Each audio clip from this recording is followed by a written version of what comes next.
your grace from beginning to the end. It's your grace.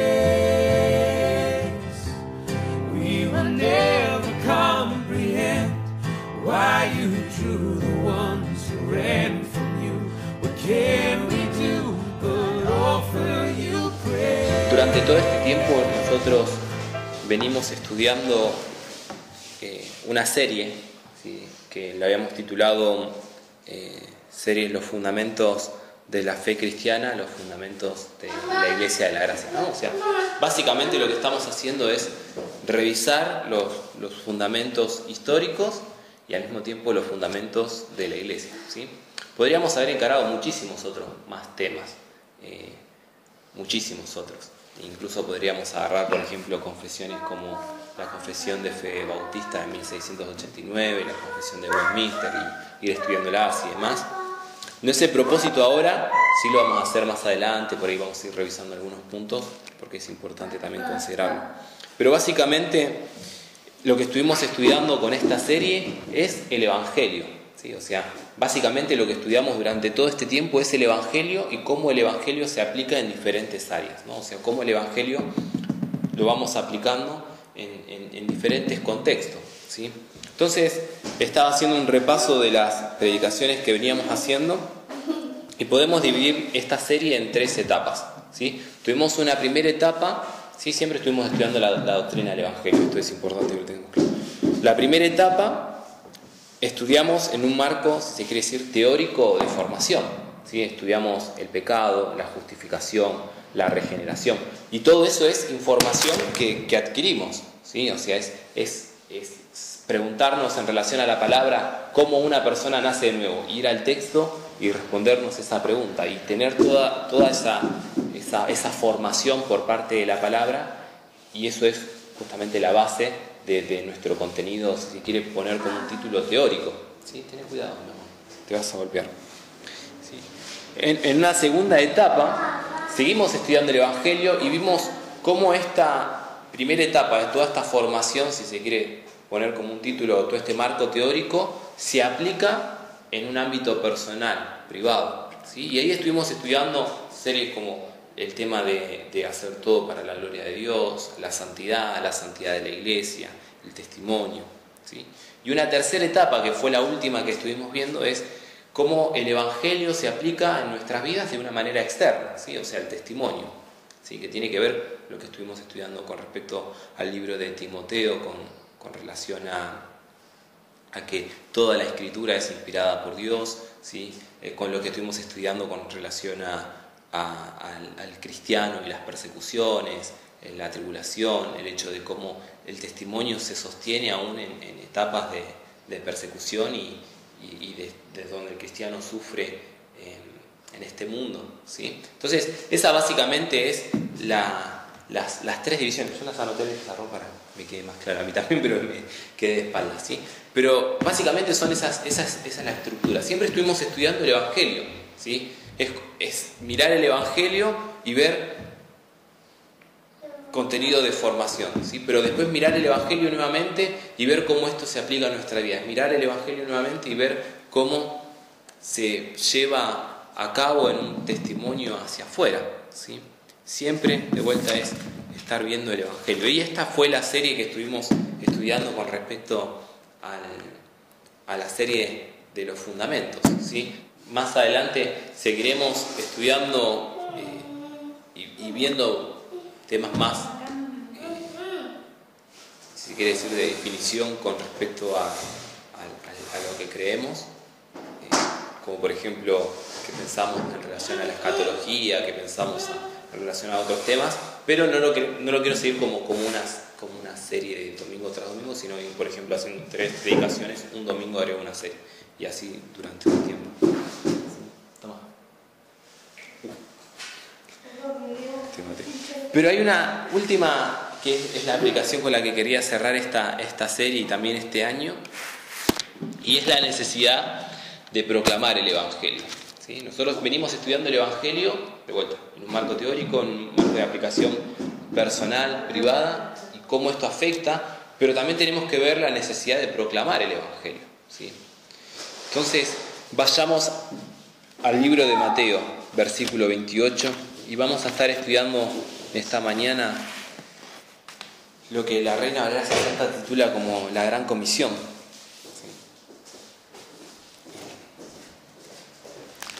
Y vamos a leer Mateo.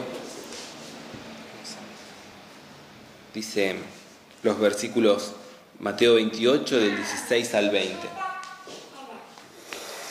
Dice, pero los 11 discípulos se fueron a Galilea, al monte donde Jesús les había ordenado. Y cuando le vieron, le adoraron, pero algunos dudaban. Y Jesús se acercó y les habló diciendo, toda potestad me es dada en el cielo y en la tierra. Por tanto, id y haced discípulos a todas las naciones, bautizándolos en el nombre del Padre y del Hijo y del Espíritu Santo, enseñándoles que guarden todas las cosas que os he mandado, y aquí yo estoy con vosotros todos los días hasta el fin del mundo. Amén. ¿Sí? Vamos ahora. Padre amado, Señor, te ruego, Padre, que en esta mañana nos estés dando claridad, Señor. Abras nuestro entendimiento, Señor, a tu palabra, Señor, a tu evangelio, Señor. Que abras nuestro entendimiento, Señor, y como Pablo exhortaba a Timoteo, Señor, que te ruego que nos ayudes a avivar el fuego de tu don, Señor. Que nos, como dice el profeta Jeremías, Señor, que no podamos callar, Señor, tu mensaje, Señor. Que sintamos por dentro nuestro, Señor, que hay un fuego, Señor, que no nos permite cerrar nuestra boca para anunciar tu palabra, Señor. Señor amado, te ruego que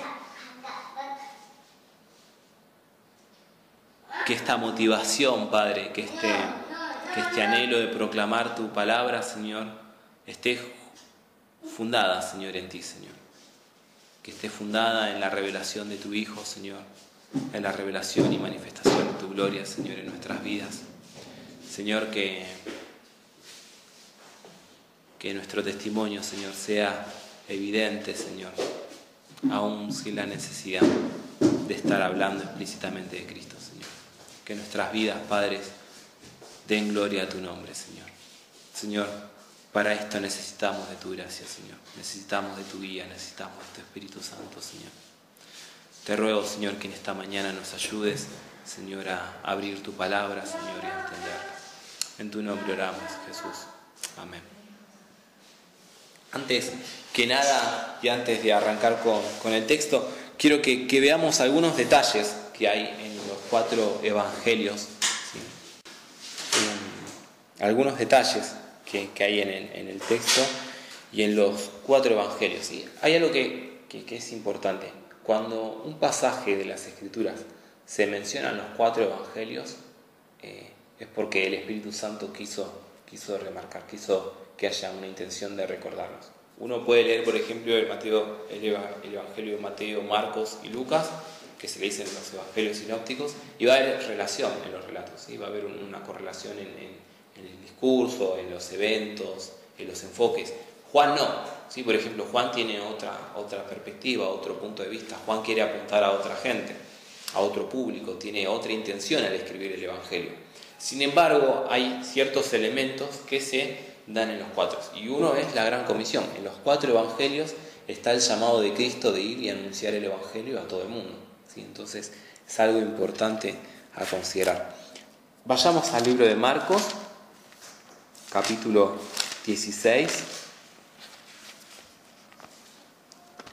Les aconsejo que pongan una marca ahí en Marcos, porque también vamos a ir a Lucas 24,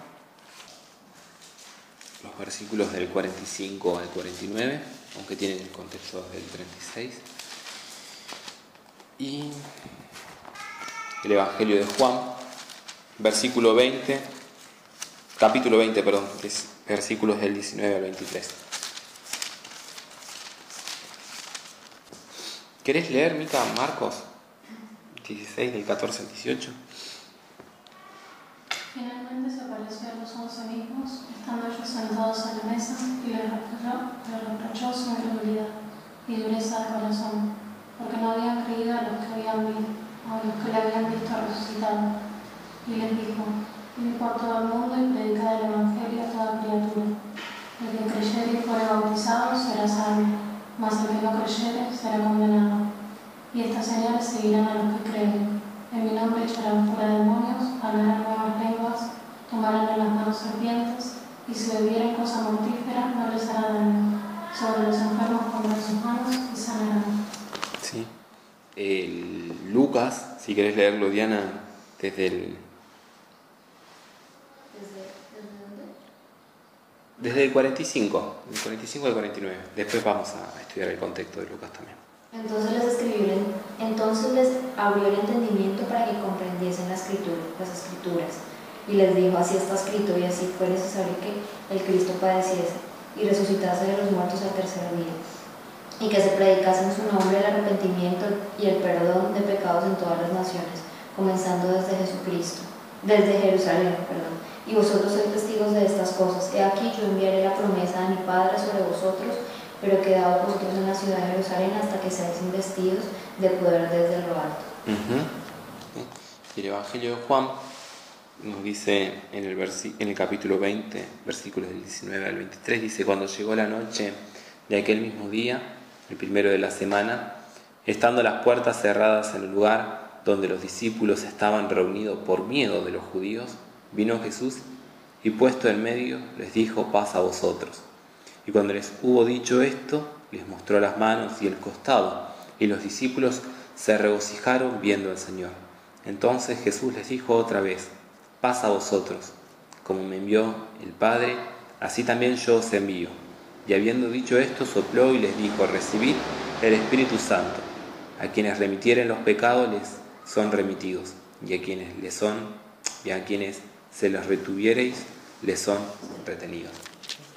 Los 4 evangelios nos hablan de la aparición de Cristo a sus discípulos, ¿sí? Y de la comisión, ¿sí? Tienen pequeños detalles en cuanto a la ubicación. Por ejemplo, Mateo habla de Galilea y que estaban en el monte, dice, ¿no?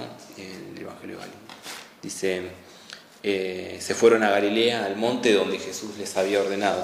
El Evangelio de Marcos dice que estaban sentados en una mesa. Lucas habla de que están en un lugar privado, ¿sí? En una mesa. Y Juan nos agrega el dato de que era de noche, ¿sí? A puertas cerradas, ¿sí? En cuanto al público, tanto Mateo, Marcos nos dicen que Jesús se refirió a los 11, pero dado el contexto se da a entender de que había más discípulos, ¿sí? Fíjense en el detalle de Lucas, ¿sí? Lucas, ¿sí? Fíjense en que Lucas capítulo 24, en los capítulos del 13 al 35 está el camino de Maús, ¿no? Jesús se le aparece a 2 de sus discípulos que iban caminando por el Maús. No dice el nombre de quiénes eran, si era alguno de los apóstoles y demás. La cuestión es que después de que Jesús les muestra todas las escrituras y ellos dicen: no ardía nuestro corazón cuando el Señor nos mostraba todo esto, y entienden que es el Cristo, ¿qué hacen estas personas? Van corriendo a donde estaban reunidos todos los otros discípulos y empiezan a contar todo lo que había acontecido, todo lo que vieron en el camino de Maús, ¿sí? Entonces el versículo 36 dice: mientras ellos aún hablaban de estas cosas, Jesús se puso en medio de ellos y les dijo: paz a vosotros, ¿sí? O sea, estas personas que habían venido del camino de Maús se juntan con donde están todos los demás discípulos, están comentando, diciendo: nos pasó esto recién en el camino, veníamos caminando para acá y el Señor nos empezó a hablar. Y en medio de ese relato, Jesús se aparece en medio de sus discípulos, ¿sí? Y Juan directamente nos dice que Jesús se le apareció a sus discípulos, ¿sí? Y otro dato importante es que es la situación en la que se encontraban estos discípulos. Tanto Mateo dice que dudaban, y Jesús reprocha eso, ¿no? Marcos nos dice que algunos de ellos estaban incrédulos, ¿sí? Por el testimonio de que o algunos de sus discípulos habían visto a Cristo resucitado. Lucas nos dice que Jesús le dice a sus discípulos por qué estaban turbados, ¿sí? Y los discípulos dicen que estaban espantados y atemorizados pensando de que estaban viendo un espíritu, ¿no? Y Juan nos da Juan nos dice que los discípulos estaban reunidos por miedo, ¿sí? O sea, por miedo a los judíos, ¿sí? Y esto es interesante de que uno se pone a pensar, ¿no? El relato en algunas cuestiones no nos está dando datos puntuales, no está la intención de hacer un relato cronológico de los eventos, ¿sí? Mateo le interesa simplemente decir que están en Galilea y en el monte donde Jesús les había dicho que se quedasen.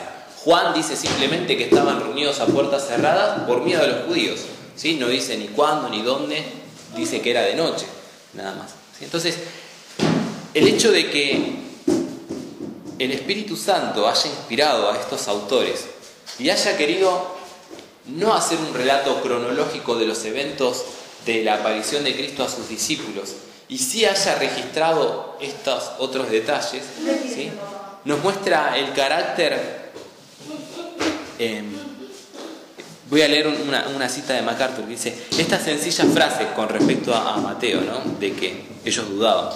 Dice: esta sencilla frase es uno de los innumerables testimonios de la integridad de las Escrituras. La honestidad transparente de una afirmación como esta demuestra que Mateo no estaba intentando excluir o encubrir hechos que pudieran disminuir la perfección de un momento tan glorioso como este, ¿sí? Esto es un poco lo que tiene en la cabeza. El Espíritu Santo nos dice: algunos de sus discípulos estaban dudando, otros estaban incrédulos, otros estaban turbados, estaban espantados y atemorizados. Y Juan nos dice que estaban llenos de miedo, ¿sí? O sea, es algo hermoso de que la Biblia pueda tomar este registro en cuanto a los discípulos y el corazón de sus discípulos y no encubrirlo, ¿sí? O sea, exponerlo, los discípulos, aquellas personas que ahora van a ser comisionadas para predicar el Evangelio a todo el mundo. En primer lugar, eran personas que eran sumamente temerosos, llenos de miedo, dudaban, eran incrédulos, estaban espantados y turbados, incluso delante de la presencia de Cristo. Estaban pensando que era un espíritu. O sea, esto eran las personas a las cuales Jesús comisionó, ¿sí? Esto es importante que esté en relato, porque el Evangelio no es dado a grandes hombres, ¿sí? O sea, no es dado a grandes personas elocuentes con una super habilidad de predicar el Evangelio. No. Los discípulos a quienes Jesús se fijó para comisionar su Evangelio eran estas personas. Jesús tiene que exhortarlos, dice: ¿por qué dudan? Exhortó su incredulidad. Jesús le dice: ¿por qué sus corazones están turbados? Estaban espantados estas personas, ¿sí?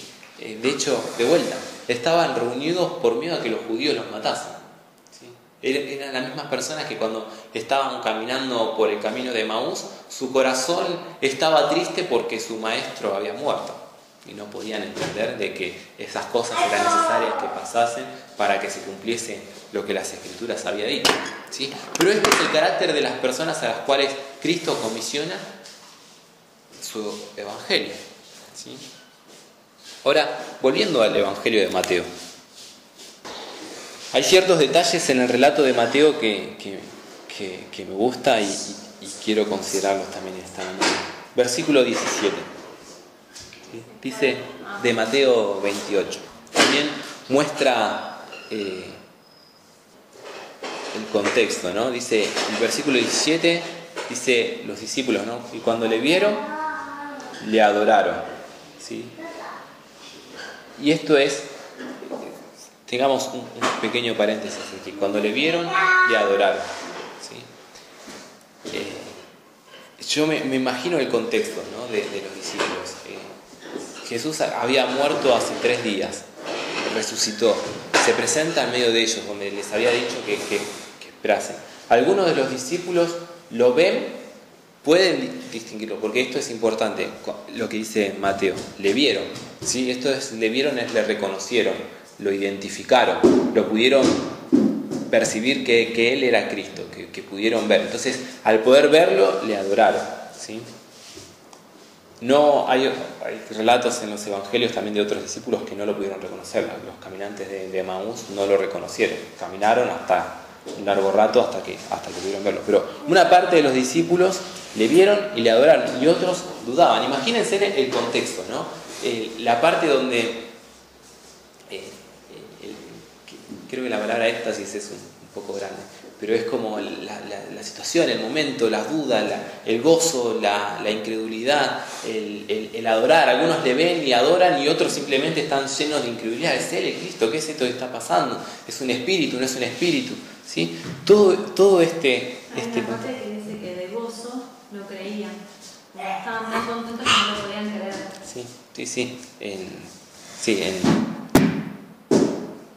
Creo que lo habíamos puesto en Juan. Bueno, sí. Sí, no, lo habíamos leído también recién. Pero es interesante esto, ¿no? Por ejemplo, simplemente para mostrar un poco el carácter de las personas de los discípulos. Caso como cuando Pedro es metido en prisión y los discípulos están orando, Pedro y Juan, está orando para que sean libres, y una vez que va a golpear la puerta, lo liberaron. ¿Qué pasó? Y cierra la puerta porque no lo creen. O sea, vamos al libro de Hechos. Hechos capítulo 12, versículo 6. Hechos 12, del versículo 6 en adelante. Cuando Herodes le iba a sacar, aquella misma noche estaba Pedro durmiendo entre dos soldados, sujeto con dos cadenas, y los guardias delante de la puerta custodiaban la cárcel.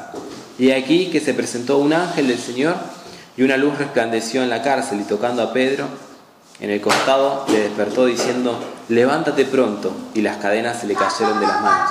Le dijo el ángel: cíñete y átate las sandalias. Y lo hizo así. Y le dijo: envuélvete en tu manto y sígueme. Y saliendo le seguía, pero no sabía que era verdad lo que hacía el ángel, sino que pensaba que veía una visión. Habiendo pasado la primera y la segunda guardia, llegaron a la puerta de hierro que daba a la ciudad, la cual se le abrió por sí misma, y salidos pasaron una calle, y luego el ángel se apartó de él. Entonces Pedro, volviendo en sí, dijo: ahora entiendo verdaderamente que el Señor ha enviado su ángel y me ha librado de la mano de Herodes y de todo lo que el pueblo de los judíos esperaba. Y habiendo considerado esto, llegó a la casa de María, la madre de Juan, el que tenía por sobrenombre Marcos, donde muchos estaban reunidos orando. Cuando llamó Pedro a la puerta del patio, salió a escuchar una muchacha llamada Rode, la cual, cuando reconoció la voz de Pedro, de gozo no abrió la puerta, sino que corriendo adentro dio la nueva de que Pedro estaba en la puerta, y ellos le dijeron: estás loca. Pero ella le aseguraba que así era. Entonces ellos decían: es un ángel. Mas Pedro persistía en llamar, y cuando abrieron y lo vieron, se quedaron atónitos. Pero él, haciéndoles con la mano señal de que callasen, les contó cómo el Señor le había sacado de la cárcel, y dijo: haced saber esto a Jacobo y a los hermanos. Y salió y se fue a otro lugar.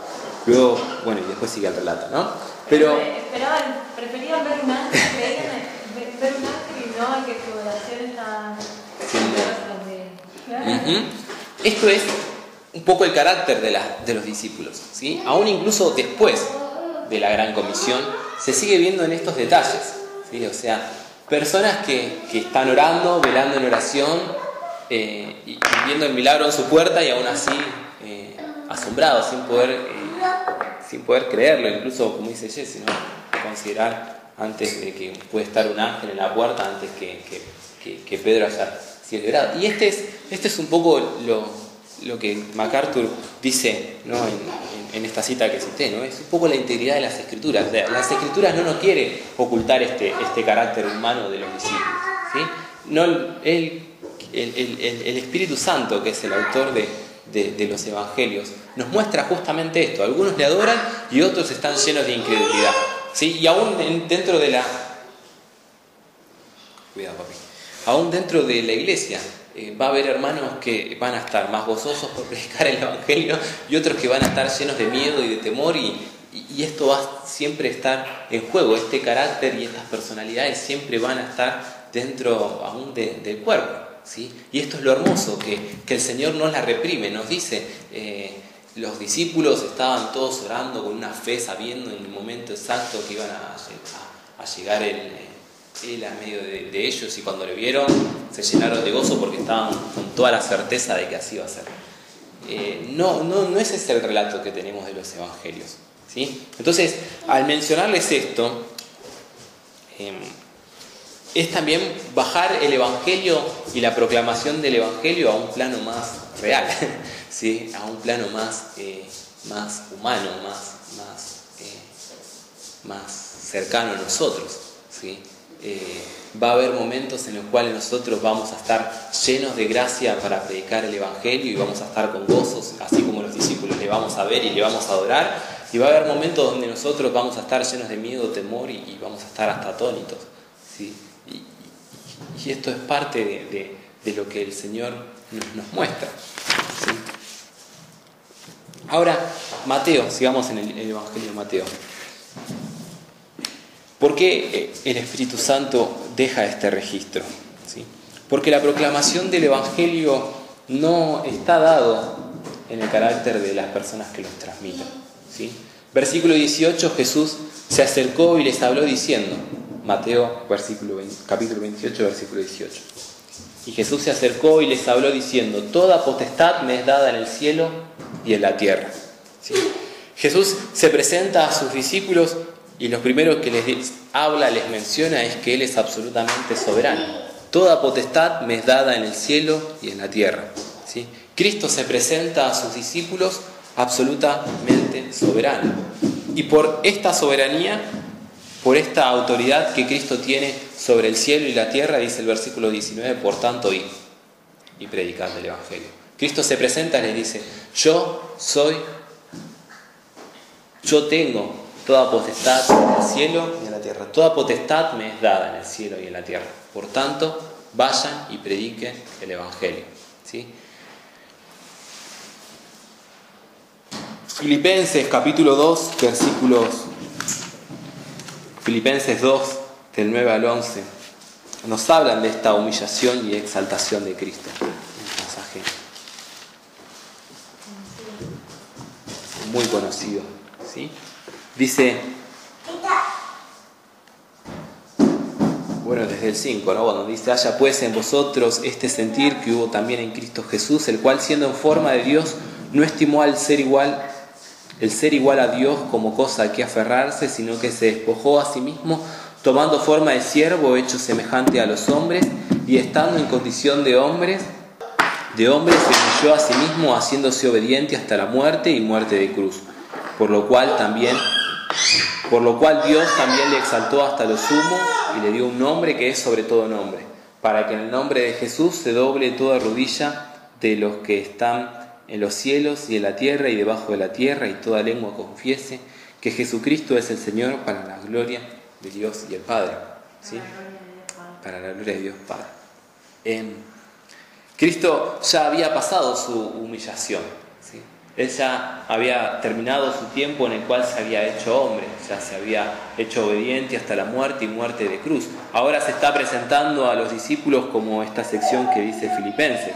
Dios lo exaltó hasta lo sumo y le dio un nombre que es sobre todo nombre, para que en el nombre de Jesús se doble toda rodilla de los que están en los cielos y la tierra y debajo de la tierra. Este es el Cristo que ahora se presenta a sus discípulos, el que tiene toda autoridad, ya el que se había humillado, el que se había hecho obediente hasta la muerte y muerte en la cruz, ya había acabado esa etapa. Ahora Cristo se presenta como el Señor de todo, el que tiene dominio sobre todo principado, sobre toda potestad, el que tiene dominio sobre el cielo y la tierra. Por eso Jesús se presenta y dice, toda potestad me es dada.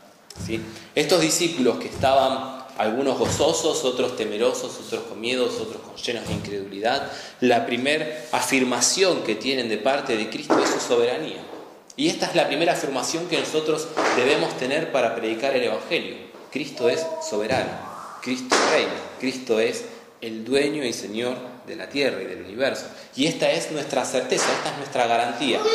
¿Cuál debe ser nuestra motivación y nuestra fuerza para predicar el Evangelio? Que Cristo reina, que Cristo es soberano, que Cristo es poderoso, que Él tiene autoridad. ¿Sí? Efesios capítulo 1, versículos 20 al 22. En la oración de Pablo a los creyentes de Éfeso, en la última parte dice, hablando del versículo 19, dice, y la supereminente grandeza de su poder para con nosotros, los que creemos según la operación del poder de su fuerza, la cual operó en Cristo, resucitándole de los muertos y sentándole a su diestra en los lugares celestiales, sobre todo principado y autoridad y poder y señorío y sobre todo nombre que se nombra, no solo en este siglo, sino también en el venidero. Y sometió todas las cosas bajo sus pies, y lo dio por cabeza sobre todas las cosas a la iglesia, la cual es su cuerpo, la plenitud de aquel que todo lo llena en todo. ¿Sí? Cristo ahora tiene, dice, todas las cosas están sujetas a Él, ¿sí? Ya sea principados, autoridad, poder y señorío, nombre que se nombra, no solo en este siglo, sino en el venidero, todas estas cosas las sujetó debajo de sus pies. Cristo ahora se está presentando a sus discípulos como, de vuelta, como soberano, ¿sí? Como el Señor incluso de su iglesia, ¿sí? Es por esto que Hechos capítulo 2, versículos 47, también nos muestra otra certeza, otra garantía por la cual predicar el Evangelio. Hechos 2, 47.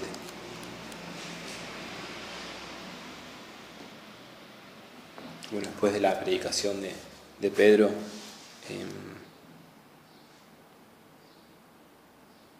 desde el versículo 44 dice: todos los que habían creído estaban juntos y tenían en común todas las cosas, y vendían sus propiedades y sus bienes y los repartían a todos según las necesidades de cada uno.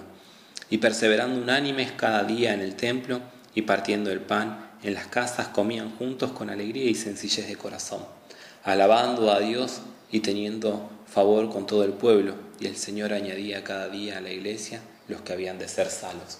¿Sí? Esta es la soberanía de Cristo.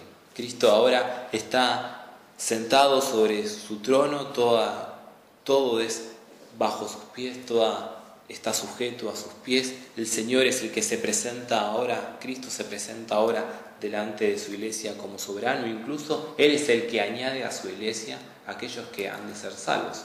¿Sí? Esto es lo que Hechos capítulo 2, 47 nos dice: el Señor añadía cada día a la iglesia los que habían de ser salvos. Esa es la garantía y la certeza del proclamar el Evangelio. Las consecuencias de este pensamiento se ven reflejadas en las palabras de Mateo, en por tanto, id y predicad.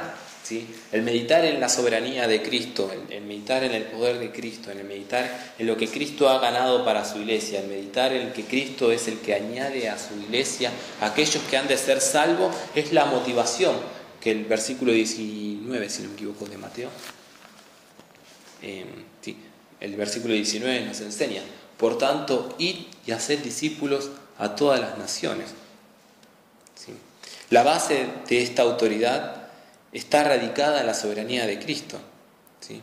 Y no en la capacidad de los discípulos. Es por esto que los evangelios nos muestran este carácter, y por esto arrancaba por el carácter de estos discípulos, ya sean que sean algunos más fervientes, otros más temerosos, ya sean que algunos duden, otros estén llenos de miedo. La proclamación del evangelio no está en las personas, no está en aquellas personas que han de anunciar el mensaje, ¿sí? La base y la autoridad de la proclamación del Evangelio radica en Cristo, ¿sí? Radica en que Cristo es soberano y todas las cosas y toda potestad le ha sido dada en la tierra y en el cielo. Por tanto, nosotros podemos ir y predicar y hacer discípulos a las naciones, ¿sí? Porque la autoridad no va a radicar en nuestra predicación o en nuestra comunicación del Evangelio, sino en la autoridad de Cristo. Él es el que se encarga de añadir a la iglesia a aquellos que han de ser salvos. ¿Sí? Uno nuevamente ve ahí la soberanía de Dios y la responsabilidad del hombre, ¿sí? Dios se va a encargar de añadir a su iglesia a aquellos que han de ser salvos, y eso es una garantía. La iglesia tiene que ir y predicar el Evangelio. Él está en la responsabilidad de la iglesia. ¿En base a qué predica la iglesia el mensaje del Evangelio? Bajo la autoridad de que Cristo es soberano, ¿sí? Esa es la motivación, esa es por lo cual nosotros podemos estar confiados en que al predicar el Evangelio Dios va a ser exaltado, ¿sí? Él va a respaldar su testimonio. Ahora, leo algunos pensamientos que estoy anotando anoche. Dice: Dios da autoridad para anunciar el Evangelio, y esta autoridad no proviene del enviado, sino del que lo envió. Juan, vayamos al Evangelio de Juan, capítulo 20, versículo 21, cuando les dice: entonces Jesús le dijo otra vez: paz a vosotros, como me envió el Padre, así también yo os envío. ¿Sí? como me envió mi Padre, así yo también os envío. ¿Sí? Dios da autoridad para anunciar el Evangelio y esta autoridad no proviene del enviado, sino de aquel que lo envía. ¿Sí? Cristo ahora nos envía a nosotros y de ahí radica nuestra autoridad. Volvamos a Mateo capítulo 20. Perdón, 28. ¿Sí? Y el versículo 20 de Mateo, el versículo 19 termina afirmando esto, ¿no? Por tanto, id y haced discípulos a todas las naciones, bautizándolo en el nombre del Padre, del Hijo y del Espíritu Santo, ¿sí? Reafirmando esta unión de la Trinidad, ¿no? Pero el versículo 20 nos dice, enseñándoles que guarden todas las cosas que os he mandado, y aquí yo estoy con vosotros todos los días hasta el fin del mundo. Amén. Mateo menciona 3 características en la predicación del Evangelio, 3 elementos que no pueden faltar. Enseñándoles que guarden, ¿sí? Enseñándoles que guarden todas las cosas. Estos 3 elementos, ¿sí? Tienen que estar en la predicación del Evangelio, en la proclamación del Evangelio, ¿sí? Todas las cosas que os he mandado, todo lo que Jesús enseñó tiene que ser enseñado para que los guarden, ¿sí? Y todas las cosas, no menciono todas las cosas porque tenemos, y sobre todo este tiempo tiene una tendencia a guardar ciertas cosas del Evangelio. Queremos algunas partes del Evangelio, otras partes no queremos. No es lo que dice la comisión, no es lo que Jesús enseñó a sus discípulos. Dice que hay que enseñar a guardar todas las cosas. Esos 3 elementos están en la proclamación del Evangelio. ¿Sí? Y es que el mensaje del Evangelio presenta un contenido que debe ser transmitido, ¿sí? Que debe ser enseñado, que debe ser guardado. Y esta presentación no debe ser parcial, sino que debe contener todo el mandato de Cristo. ¿Sí? Ahora, el creer en el mensaje del Evangelio, como nos dice Marcos, tendría que haber anotado más la cita. Marcos 16 dice, el que creyere y fuere bautizado será salvo, mas el que no creyere será condenado. ¿Sí? Vuelvo a repetir, el que creyere y fuere bautizado.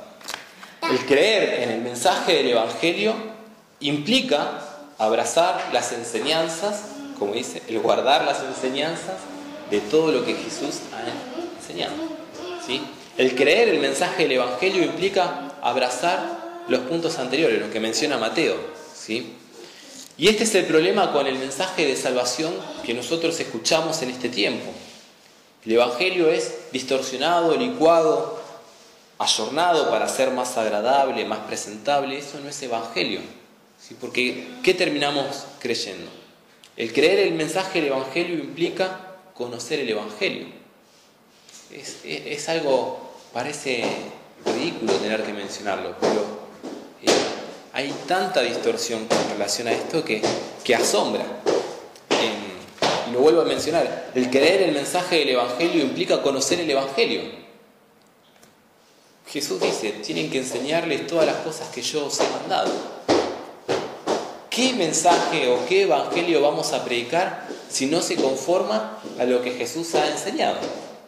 Un Evangelio que se enfoca en la prosperidad, un Evangelio que se enfoca en el autoestima o en el propósito de Dios para nuestras vidas no es Evangelio, sino contiene todo lo que Jesús ha enseñado.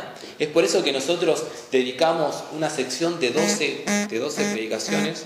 Es por eso que nosotros dedicamos una predicación de 12, una serie, mejor dicho, de 12 predicaciones para estudiar el Evangelio, para ver el contenido del Evangelio, y aún así nos quedamos cortos. O sea, si tuviéramos que hablar en profundidad del Evangelio, le podemos dedicar una serie de por vida a hablar exclusivamente del Evangelio. ¿Sí? De hecho, es lo que vamos a estar adorando por toda una eternidad. ¿Sí? Y vas a decir algo.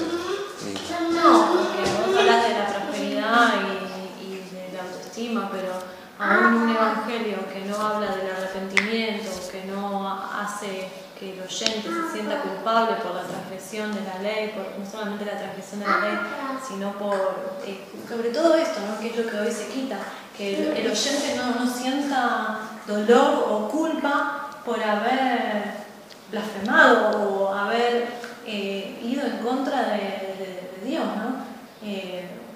hoy que una persona no puedes hacer sentir, o sea, al predicar el Evangelio, si no está, no es solamente eso, ¿no? Es una parte, pero es lo que generalmente se saca, esto de que la persona se sienta culpable por haber transgredido la ley del Señor, o sea, por no haber amado al Señor. Hoy eso no está en el Evangelio de hoy en día, porque eso es en contra del sentimiento, ¿no? O sea, eso va en contra de que la palabra no se sienta incómoda. Claro, ¿viste? Como... Y sí. Porque a veces pasa, bueno, se puede, si no hablas de prosperidad, podés sacar de que no es que Dios te va a prosperar, ese es un evangelio, o Dios hace todas las cosas para que vos estés bien, ese es otro. Si no el básico, bueno, vos creés en Jesucristo y confiá y Él ya está en tu corazón o cosas así, y no hay un... ¿Qué es Jesucristo? Me encantó MacArthur la otra vez que escuchamos. ¿Qué es Jesucristo? ¿Qué hizo? Claro. ¿Qué hizo que por mí? ¿Qué pasó? ¿Qué ganó? ¿Qué hizo? ¿Qué es que, por ejemplo, la Navidad, ¿no? Que es algo que uno tiene fresco, Navidad porque es Jesús. Navidad es Jesús. Y está bien, todo el mundo sabe, hasta un inconverso sabe la historia de la Navidad. Un bebé que nació, el Mesías esperado, tiene ciertos elementos que las personas no pueden saber, pero eso no hace al mensaje del Evangelio, ¿sí? Ahora, y esto es sorprendente, porque muchas personas que dicen ser cristianas no pueden definir el Evangelio que los salvó. Es terrible. Si vos decís a una persona, sos cristiano, ¿sí? ¿Sos cristiano por qué? Porque Cristo me salvó. Bueno, explícame qué es el Evangelio. Y empiezan a hacer agua. Vos decís, esto que te salvó no puedes definir, o sea, ni siquiera puedes ponerlo por palabra qué es lo que Cristo hizo. No estoy hablando de saber toda la doctrina, sino de saber toda la Escritura. No es necesario saber toda la doctrina de la gracia para decir, soy cristiano. Sí, eso ya lo hemos mencionado más de una vez. Pero hay aspectos básicos, esenciales, que ni siquiera hoy en día están siendo predicados. ¿Sí? Lo que se dice, el arrepentimiento, la ira de Dios, la justicia de Dios, cómo Dios salva al pecador. Ni siquiera eso, ni siquiera los aspectos más básicos y esenciales del Evangelio son comunicados hoy en día. Por ende, no hay salvación. ¿Sí? Por ende, muchas personas dicen ser cristianas, pero no pueden definir el Evangelio, no lo conocen el Evangelio. Entonces, ¿cómo van a ser salvos si ni siquiera pueden explicar qué es el Evangelio? No estoy diciendo de vuelta que citen todos los textos y hablen, pero hay aspectos básicos del Evangelio que deben ser creídos. Marcos lo dice, el que creyere ¿en base a qué? A leer la palabra de Dios. Claro, ¿en base a qué? ¿Qué hay que creer para ser salvo? ¿Qué contenido tengo que abrazar para ser salvo? Por eso Jesús dice en Mateo, hay que enseñar a que guarden todas las cosas que os he mandado. Tienen que enseñar, hay un contenido del mensaje del Evangelio que debe ser anunciado y no puede ser omitido. ¿Sí? Y el Evangelio es mucho más que tomar una decisión, que hacer una oración de fe, que levantar la mano, que pasar al frente, que hacer todo eso. Es que repetir unas palabras, es mucho más que todo eso. Marcos lo dice de manera clara, hay que creer en el Evangelio. Y el creer implica también un proceso intelectual. Nuestra mente no está disociada de nuestras emociones, ¿sí? Entonces, tiene que haber este contenido. Y al predicar el Evangelio implica mucho más que repartir un folleto. Si estamos hablando de que Mateo nos enseña de que hay que enseñar a que guarden todas las cosas que Cristo nos ha mandado, pensar que la predicación del Evangelio es simplemente repartir un folleto donde hay 5 leyes espirituales que ni siquiera nos enseñan todas las cosas, o tener una conversación de 3 minutos al paso con una persona, aunque a veces el Señor nos permite y podemos tener una conversación, no sabemos cómo sigue, pero implica mucho más que eso, ¿sí? La predicación y la proclamación del Evangelio implica un compromiso del discípulo, implica un compromiso de los hijos de Dios en enseñar todas las cosas y enseñar a que las guarden, ¿sí? Porque el contenido del Evangelio va a ser transmitido, tiene que ser enseñado, tiene que ser enseñado, tiene que ser transmitido, y eso lleva a un compromiso, ¿sí?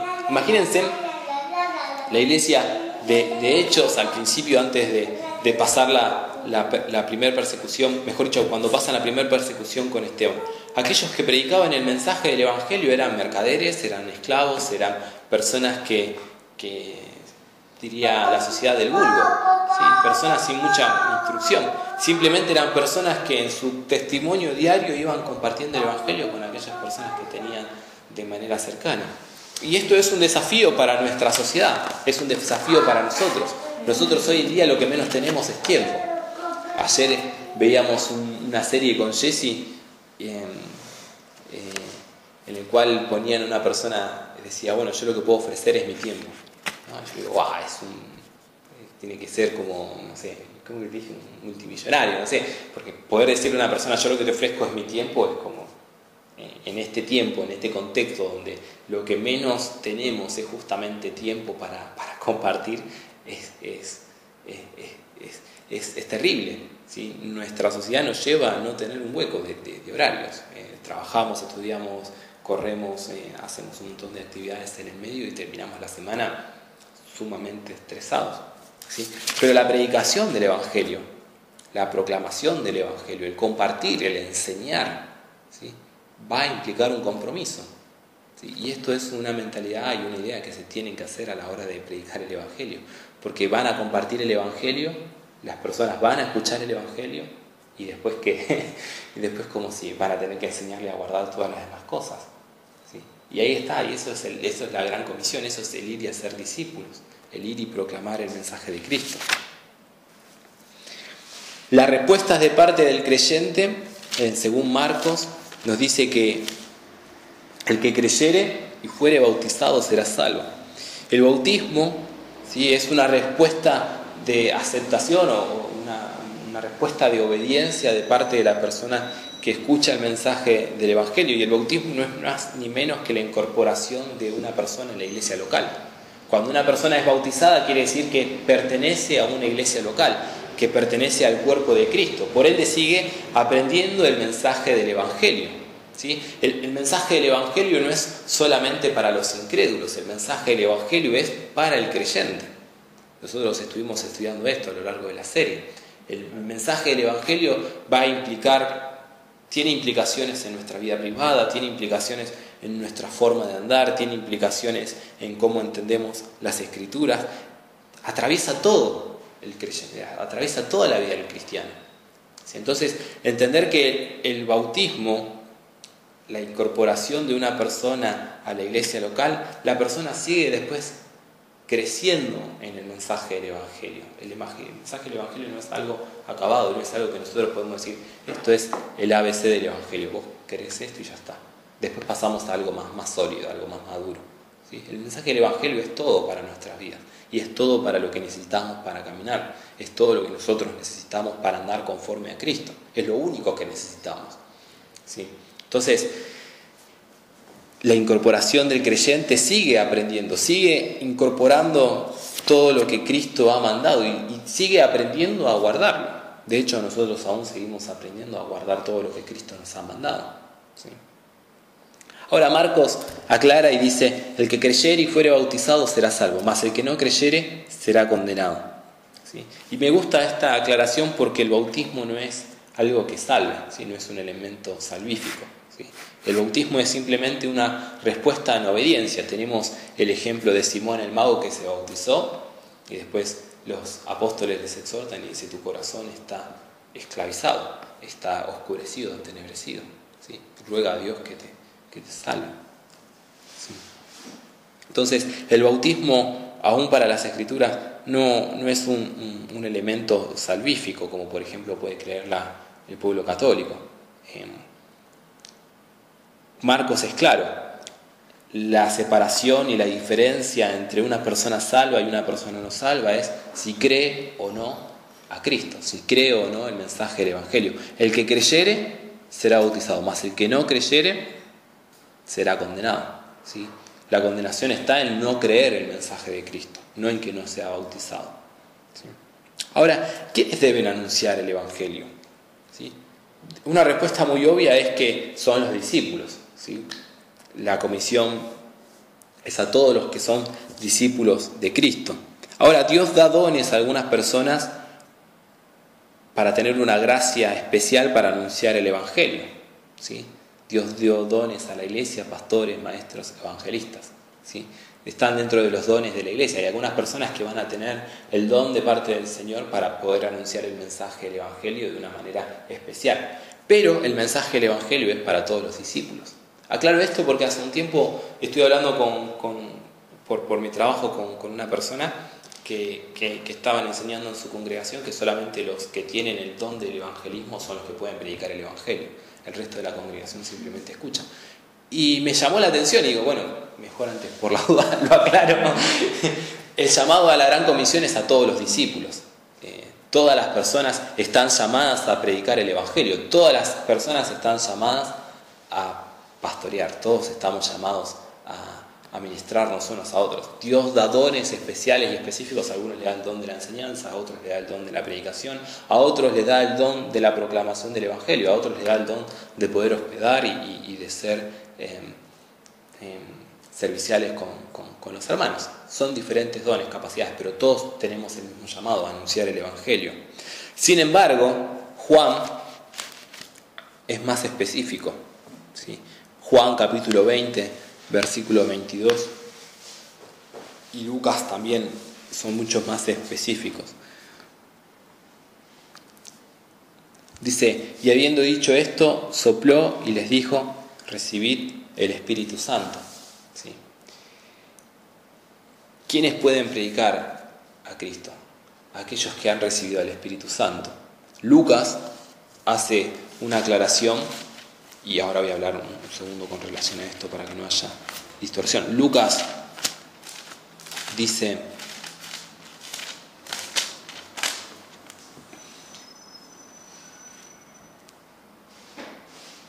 en el versículo 45 del capítulo 24, dice que entonces les abrió el entendimiento para que comprendiesen las Escrituras, y le dijo, así está escrito, y así fue necesario que el Cristo padeciese y resucitase de los muertos al tercer día, y que se predicase en su nombre el arrepentimiento y el perdón de pecados. ¿Sí? Esto Jesús obra de tal manera en sus discípulos que les abre el entendimiento para que comprendiesen las Escrituras, lo que está escrito con relación al Mesías, lo que es necesario de que se predique en su nombre el arrepentimiento y el perdón de pecados, ¿sí? Estas características que tanto Juan, en cuanto a ser llenos del Espíritu Santo, y Lucas, que habla de tener el entendimiento claro, ¿sí? De poder ver a Cristo en las Escrituras, nos estaba hablando de lo que estudiamos hace un tiempo, de la regeneración. Aquellos que pueden predicar el mensaje del Evangelio son aquellas personas que han nacido de nuevo, que tienen vida, ¿sí? Que el Espíritu Santo está con ellos. Ahora, no se está hablando de una llenura particular o especial como lo entienden, por ejemplo, diferentes grupos carismáticos. No estamos hablando del don de lenguas o el don del Espíritu Santo separado de Cristo como algo especial y particular en el cual la persona tiene que recibir para poder anunciar el Evangelio. Efesios capítulo 1, versículos 13 y 14 no nos permite tener este pensamiento. La palabra no nos permite tener esta idea. Efesios capítulo 1, versículos del 13 al 14 dice, en él también vosotros, habiendo oído la palabra de verdad, el evangelio de vuestra salvación, y habiendo creído en él, fuisteis sellados con el Espíritu Santo de la promesa, que es la zarra de nuestra herencia, hasta la redención de la posición adquirida para la alabanza de su gloria. ¿Sí?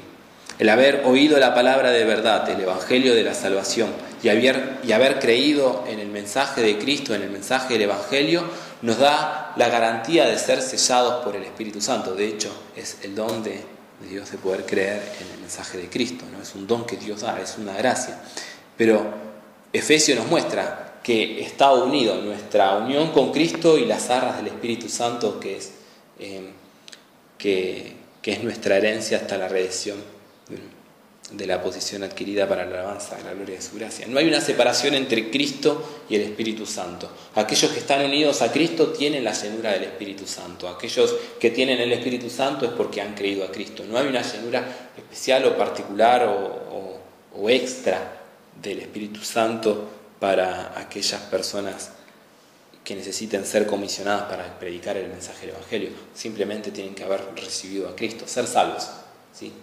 O como diría Lucas, tener el entendimiento claro, ¿sí? Lucas muestra una transición. Les abrió el entendimiento, comprendieron las Escrituras, predican en su nombre el arrepentimiento y el perdón de pecados, ¿sí? Eso es ser llenos del Espíritu Santo, como habíamos estudiado en Efesios, ¿sí?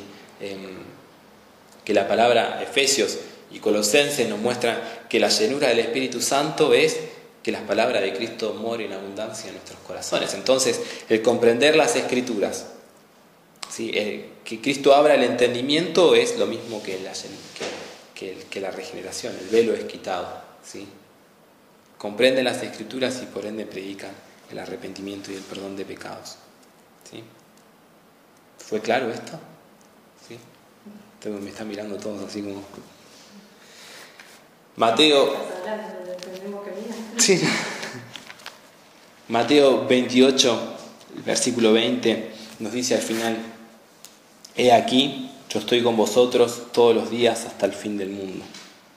En la última parte del mensaje y el llamado a la gran comisión, Jesús menciona y dice: yo estoy con vosotros todos los días hasta el fin del mundo. El fundamento para la proclamación del Evangelio no es solamente la certeza de que Cristo es soberano como algo distante, sino que Cristo también está en su compañía eterna y en su provisión eterna para con su pueblo, en todo tiempo, dice. ¿Sí? Como otra garantía. Exactamente, es otra garantía de la proclamación del Evangelio. Cristo no se nos presenta solamente como soberano y sentado en un trono y uno dice está distante a su pueblo, sino que Él se presenta como alguien cercano. Nosotros, los creyentes, su pueblo, la iglesia, disfruta de su eterna compañía y de provisión en todo tiempo. Es por esto que Romanos 8:31 nos dice: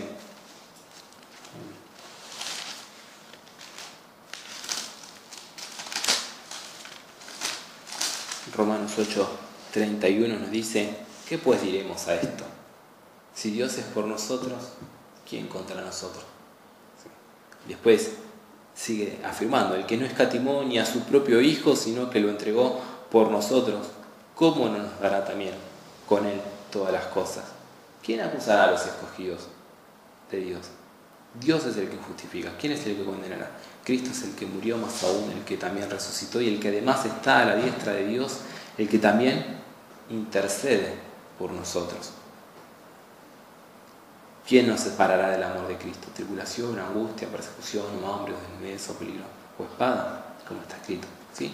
Pero la imagen, ¿no?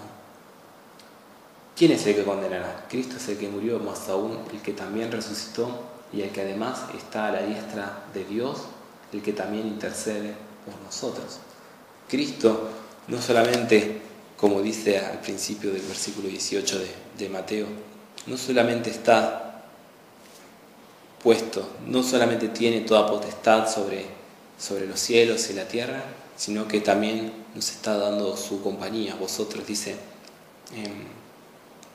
y he aquí yo estoy con vosotros todos los días hasta el fin del mundo. No solamente está con nosotros, Romanos 8:31, Él intercede por nosotros, Él está atento a nuestras necesidades, está atento a las necesidades de su pueblo para proclamar el Evangelio, ¿sí? Y esa es la certeza, la garantía es que Dios es soberano, Cristo es soberano, Él tiene a su pueblo, Él va a redimir a su pueblo, esa es su promesa.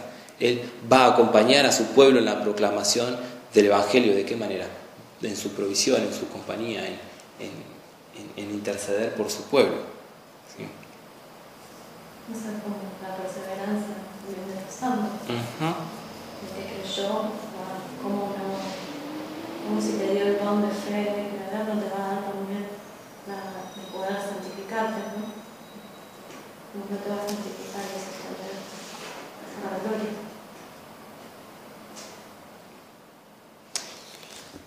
Para terminar, el mensaje del Evangelio, vuelvo a aclarar esto, no es solamente para los nuevos, ¿sí? O el inconverso. El Evangelio es para el creyente, ¿sí? Debe ser escuchado, debe ser creído y debe ser aplicado, ¿sí? Y este es el propósito por el cual nuevamente iniciamos la serie sobre estos fundamentos, es ver en 13 predicaciones, incluyendo esta, la número 13, cómo el Evangelio afecta, ¿sí?, la integridad del cristiano, desde su conversión hasta su crecimiento y su preservación, como dice Jesse, ¿no? Esto de que el Señor cómo nos va sosteniendo, cómo va haciendo que sus santos perseveren hasta el fin. El Señor nos va a acompañar incluso en la proclamación del Evangelio, ¿sí?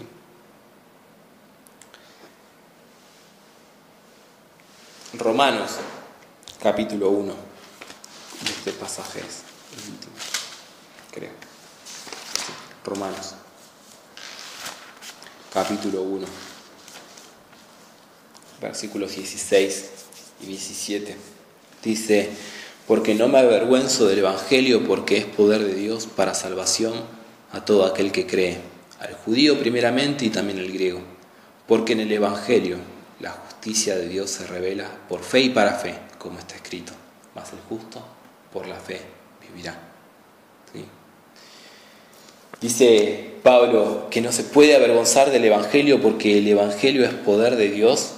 ¿Para qué? Para salvación, ¿sí? Y también dice que en el Evangelio que se revela la justicia de Dios, ¿sí?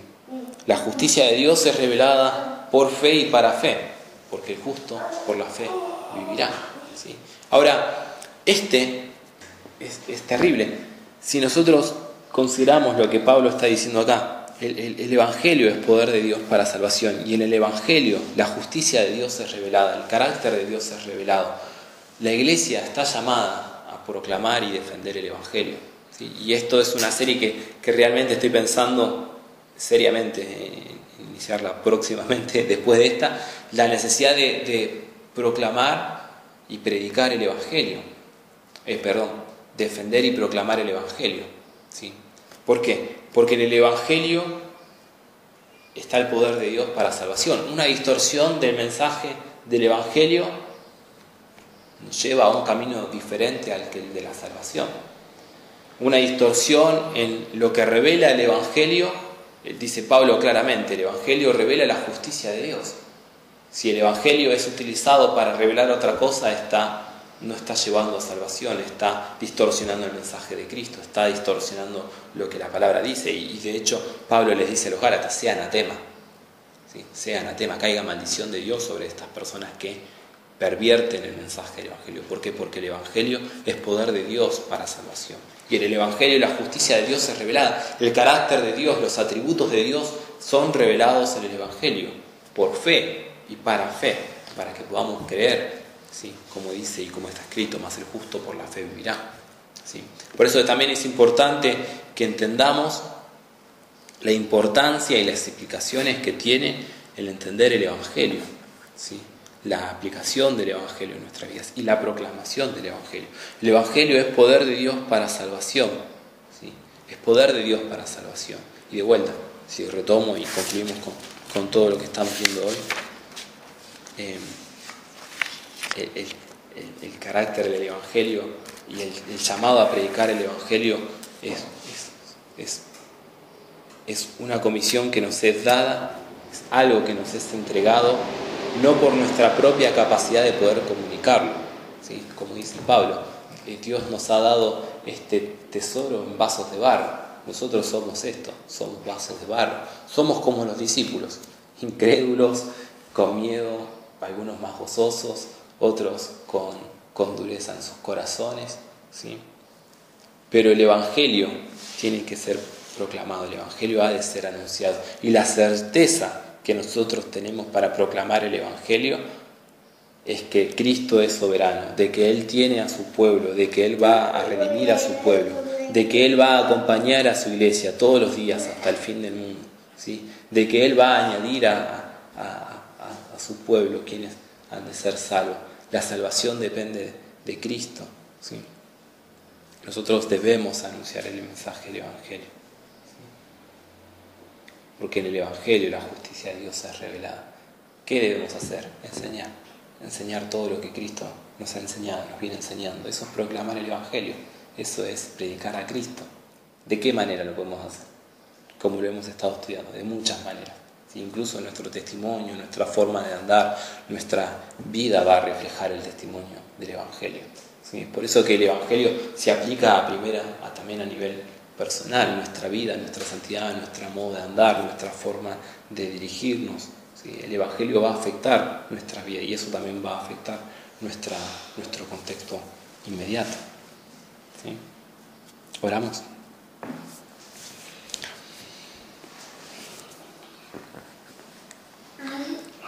Señor amado, necesitamos de tu capacitación, Señor.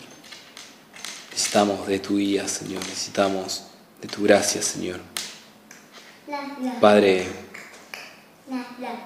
gracias, Señor, porque nos mostrás, aún en tu palabra, Señor, el carácter de tus discípulos, Señor. Señor, aún las debilidades, Señor, son expuestas a tu palabra, Señor, y vos no las omitís, Señor. Y gracias, Señor. Gracias por darnos este bálsamo, Señor. Gracias, Señor, por poner como el testimonio de Eliseo, Señor, que tu palabra dice que estaba sujeto a las mismas pasiones que nosotros, sin embargo, oró y por 3 años no llovió, Señor. Señor, gracias porque podemos tener este testimonio, Señor. Gracias, Señor, porque no depende de nosotros, Señor, tu salvación, Señor. No depende de nosotros, Señor, el poder salvar a las personas, Señor. Que crean en el mensaje de tu palabra, Señor, no depende de nosotros. Señor, gracias porque nos das esta garantía, esta certeza de que estás reinando, Señor, de que sos soberano sobre todo principado, sobre toda potestad, sobre los cielos, sobre la tierra, sobre cada corazón. Señor, vos sos soberano, Señor, y toda potestad te ha sido dada, Señor. Señor, y es en base a esto, Señor, que te ruego que nos ayudes a proclamar tu palabra, Señor. Señor, danos la certeza, la garantía, Señor, de que vos estás con nosotros, Señor, todos los días, Señor, en cada momento, Señor, para poder proclamar tu palabra, Señor. Pero por sobre todas las cosas, Señor, como dice Mateo, Señor, estas personas que pudieron verte y adorarte, Señor. Señor, que podamos verte, Señor, en nuestras vidas, que podamos adorarte, Señor, en nuestras vidas, Señor. Que podamos ver de manera clara, Señor, y ser cautivados por tu palabra, Señor, por tu evangelio, por tu obra en la cruz, Señor, todos los días, Señor, y adorarte, Señor. Que nuestros corazones, nuestras mentes, nuestros pensamientos, Señor, sean inflados por el poder de tu amor, Señor, en la cruz, Señor. De tu gracia, Señor, derramada en esa cruz, Señor. Y que al mirarte, Señor, al mirar esa obra, Señor, nos estés dando la fuerza, Señor, para anunciar tu evangelio al mundo, Señor. Señor, ayúdanos. Ayúdanos, Señor, porque somos barro, Señor. Porque somos polvo, Señor. Y gracias, Padre, porque vos no te olvidas de nuestra condición, Señor. Señor, te exaltamos, Señor. Te exaltamos, Señor. Tú eres digno de ser creído. Tú eres digno de ser anunciado, Señor. Señor, tú eres digno en nuestras vidas, Señor. Gracias, Señor. Gracias, Padre, porque tu palabra también así lo dice, Señor, de que vos vas a concluir esta obra, Señor. Gracias, Señor, porque tenemos esta certeza y esta garantía, Señor, de que vos sostenés a tu iglesia, Señor, de que vos la edificás. Señor, ayúdanos a descansar en tus promesas, Señor. Ayúdanos a descansar en las promesas de tu palabra, Señor. Ayúdanos a descansar en ti, Señor, para andar como es digno, Señor, para andar conforme a tus promesas, Señor. Ayúdanos a mirarte, Señor. Ayúdanos a mirarte. En tu nombre oramos, Jesús. Amén. It's your grace from beginning to the end. It's your grace. We will never comprehend why you drew the ones who ran from